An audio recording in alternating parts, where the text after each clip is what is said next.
काट दो मुल्लों को, गड़बड़ होती है हम बयान देते हैं, मजलिस एहतजाज करती है तो रस्मी तौर पर दिल्ली की पुलिस उनको गिरफ्तार करती है और 24 घंटे के अंदर उनको बेल दी जाती। आपने देखा कि पार्लियामेंट में CAA का कानून बनने के बाद उत्तर प्रदेश में एहतजाज हुआ तो 22 मुस्लिम नौजवानों को गोली मारकर उनकी जान ले ली गई।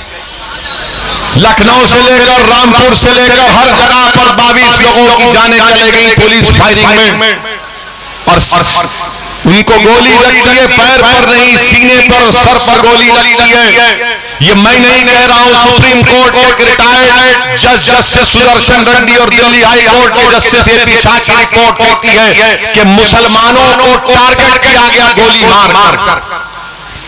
मैं आपको बताने आया हूं कि जब इस तरह का जुल्म होगा तो क्या कोई सेकुलर जो अपने आप को सेकुलर पार्टी कहती है, ये जुल्म इसलिए हो रहा है क्योंकि मोदी वजीर आजम है। ये जुल्म करने वाले जानते हैं कि मोदी उनके साथ है। ये जुल्म करने वाले जानते हैं कि बीजेपी की सरकार उनको खामोशी से पीछे दरवाजे से उनकी मदद कर देगी।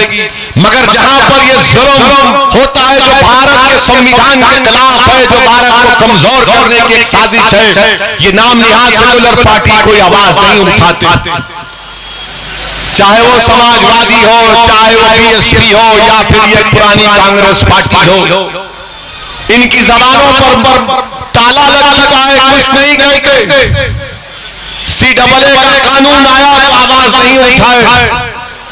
ट्रिपल तलाक का कानून लाया गया पार्लियामेंट में, कौन खुलकर बताया कि ट्रिपल तलाक का कानून जो नरेंद्र मोदी बना रहे हैं वो भारत के संविधान के खिलाफ है। नरेंद्र मोदी बड़ा दावा किए कि मैं मुस्लिम महिलाएं मेरी बहनें हैं, मैं अपनी बहनों को इंसाफ दिलाना चाह रहा हूं। किसके पार्लियामेंट में खड़े होकर कहा कि भारत में यकीनन महिलाओं से नाइंसाफी होती है, मगर नाइंसाफी उन लोगों से भी होती है जो शादी कर अपनी बीवी को छोड़ देते और अपने घर में नहीं रही। अस्सलाम वालेकुम रहमतुल्लाहि व बरकातुहू।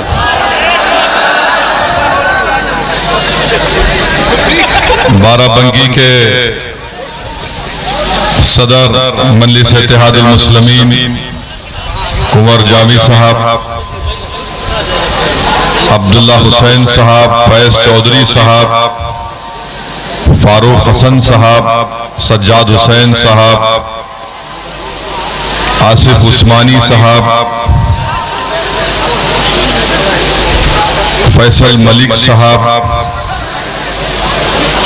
मोअज़्ज़िज़ हाज़रीन इकराम और मंच और डाइस पर बैठे हुए हमारी इज़्ज़तदार और माँ और बहनों, उत्तर प्रदेश के मजलिस इत्तेहादुल मुस्लिमीन के सदर मोहतरम जनाब शौकत साहब, कौमी तर्जुमान आसिम वक़ार साहब, उत्तरला विधानसभा के मजलिस इत्तेहादुल मुस्लिमीन के उम्मीदवार मोहतरम जनाब डॉक्टर मन्नान साहब, अजीज़ान मिल्लत, बुजुर्गान कौम और मिल्लत, मेरी इज़्ज़तदार माँ और बहनों और मेरे गयूर नौजवान साथियों, मैं आपका शुक्रिया अदा करता हूं कि आपने अपना कीमती वक्त निकाल कर आज के इस इजलास में शिरकत की। और मुझे इस बात का अंदाजा है कि इस तरह के इजलास को मुनक्किद करने का बेहतर वक्त है 3 और 5 के दरमियान में, मगर मैं आपसे माजरत चाहता हूं कि मुझे मेरी वापसी का प्रोग्राम इस तरह बना कि हमको आपको जहमत देना पड़ा, मगर आपका बेहद शुक्रिया कि आपने अपना कीमती वक्त निकाल कर आज के इस मीटिंग में शिरकत की। मैं शुक्रगुजार हूं आप तमाम का कि आपने जिला परिषद के चुनाव में मजलिस इत्तेहादुल मुस्लिमीन के उम्मीदवार के हक में अपना वोट देकर उनको कामयाब किया। ये और बात है कि जिसको आपने कामयाब किया उसने वफादारी की को निभा नहीं सका, और मुझे यकीन है कि आपकी ये मोहब्बत, ये वाबस्तगी, ये जुनून, ये लगाव इंशाअल्लाह ताला मजलिस इत्तेहादुल मुस्लिमीन से जारी और सारी रहेगा। मैं आपको इस बात का यकीन भी दिलाने आया हूं कि मैं और मेरी जमात के तमाम जिम्मेदारान जो आज यहां पर खड़े हैं, जो पिछले 5 साल से अल्हम्दुलिल्लाह बड़ी मेहनत कर रहे हैं, जुस्तजू कर रहे हैं, मैं आपको इस बात का पैगाम और यकीन दिला रहा हूं कि मजलिस इत्तेहादुल मुस्लिमीन सिर्फ आने वाले 2022 के विधानसभा के लिए तैयारी नहीं कर रही है, बल्कि मजलिस इत्तेहादुल मुस्लिमीन इंशाअल्लाह ताला उत्तर प्रदेश की सरजमीन पर सुबह क़यामत तक मजलिस इत्तेहादुल मुस्लिमीन आबाद और शादाब रहेगी और हम चले जाएंगे। असदुद्दीन ओवैसी इस दुनिया से चला जाएगा और यकीनन जो दुनिया में आया है उसको जाना है और हम तमाम को एक दिन इस जमीन की ग़िज़ा बनना है। मगर मेरे अजीज दोस्तों, मेरी इज़्ज़तदार माँ और बहनों, जिंदा रहने का सबूत यह है कि हम हरकत करें। जिंदा रहने का सबूत यह है कि हम नाइंसाफी के खिलाफ आवाज को बुलंद करें। जिंदा रहने के लिए बहुत जरूरी है कि आप और हम मिलकर अपने हक के लिए लड़ें। जिंदा कौम उसी को कहते हैं जो जालिमों से पंजा आजमाई करे। जिंदा उसी को कहते हैं जो बुज़दिलों की तरह अपनी पीठ ना दिखाए, बल्कि बहादुरों की तरह अपने सीनों को जालिमों के सामने पेश करे। जिंदा वो लोग हैं जो हालात से समझौता नहीं करते, बल्कि जिंदा और जिंदा कौम उन्हीं को कहते हैं जो तूफानों का मुकाबला करके तूफान से कहते हैं कि ये तेरा रास्ता नहीं है, तुझे अपना रास्ता बदलना पड़ेगा। मेरे अजीज दोस्तों और बुजुर्गों, याद रखो कि तुम्हारा वजूद खुद एक जलजला था। आज अगर जमाना और इख्तिदार की कुर्सियों पर बैठने वाले ताकत के बलबूते पर जुल्म कर रहे हैं और जलजले पैदा कर रहे हैं, तो हम उन इख्तिदार की कुर्सियों पर बैठने वालों से कह रहे हैं कि तुम हमारी तारीख को नहीं जानते, हमारा वजूद खुद एक जलजला था।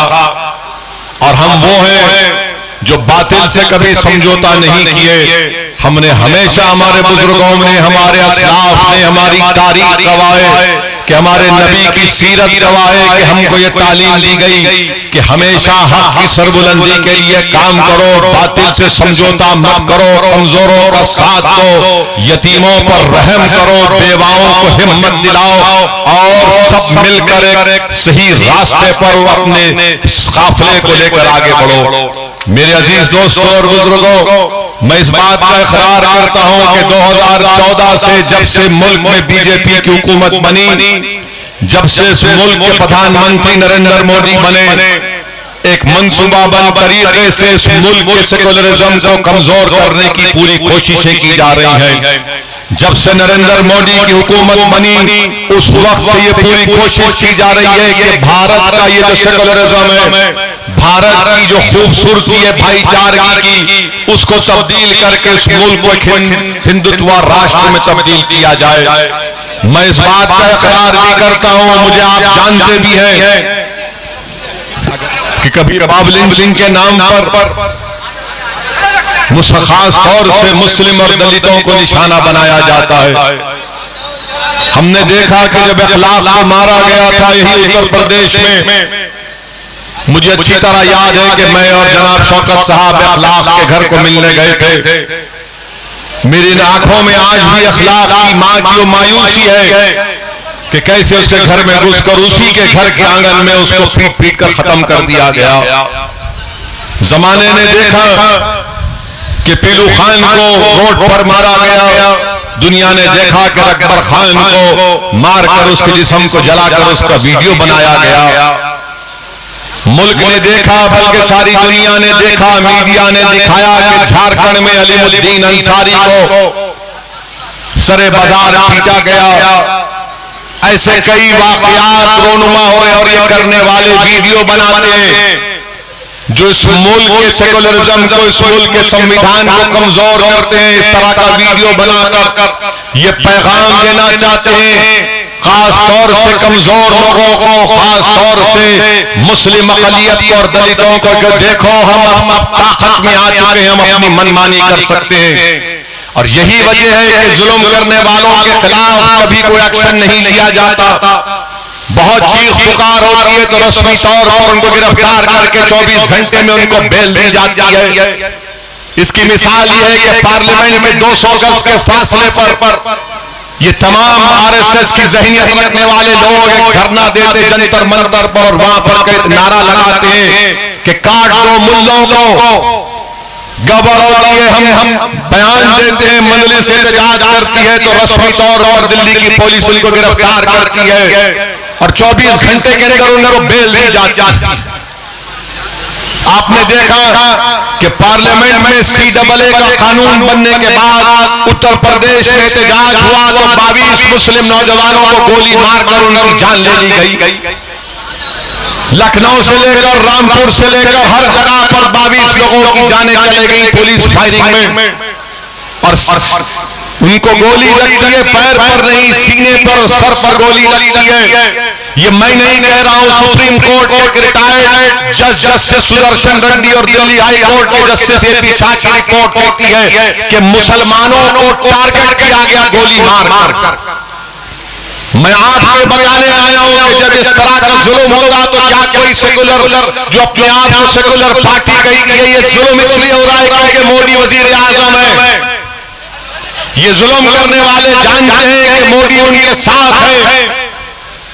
ये जुल्म करने वाले जानते हैं कि बीजेपी की सरकार उनको खामोशी से पीछे दरवाजे से उनकी मदद कर देगी। मगर जहां पर यह जुल्म होता है जो भारत के संविधान के खिलाफ है, जो भारत को कमजोर करने की एक साजिश है, ये नाम निहाद सेकुलर पार्टी कोई आवाज नहीं उठाती। चाहे वो समाजवादी हो, चाहे वो BSP हो, या फिर ये पुरानी कांग्रेस पार्टी हो, इनकी जबानों पर ताला लग चुका है, कुछ नहीं कहते। CAA का कानून आया तो आवाज नहीं उठाए। ट्रिपल तलाक का कानून लाया गया पार्लियामेंट में, कौन खुलकर बताया कि ट्रिपल तलाक का कानून जो नरेंद्र मोदी बना रहे हैं वो भारत के संविधान के खिलाफ है।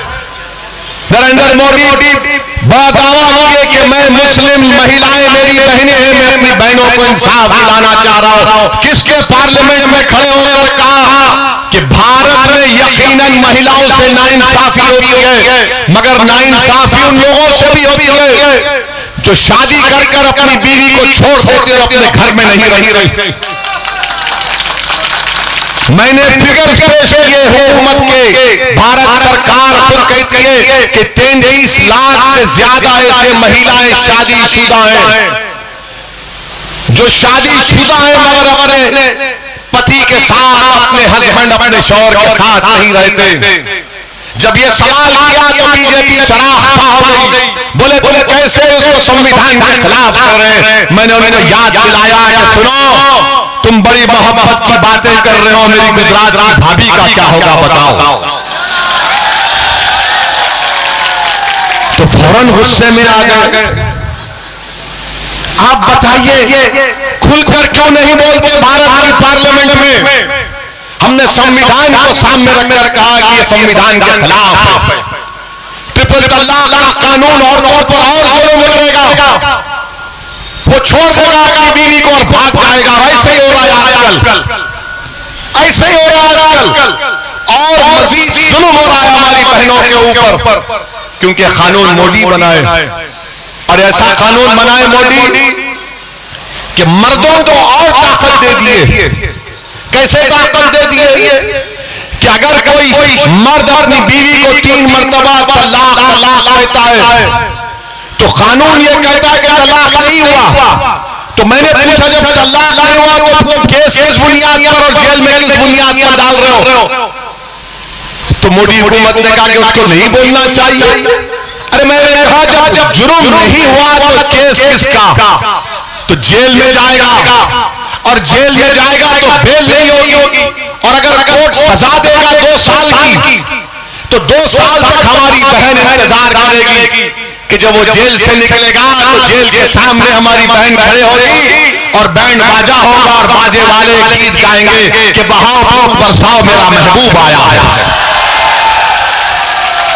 2 साल तक हमारी बहन क्यों सड़ी रहे बदमाश आदमी के साथ, जिसको शरीयत के बारे में कुछ नहीं मालूम, जिसको औरतों के हुकूक के बारे में कुछ नहीं मालूम।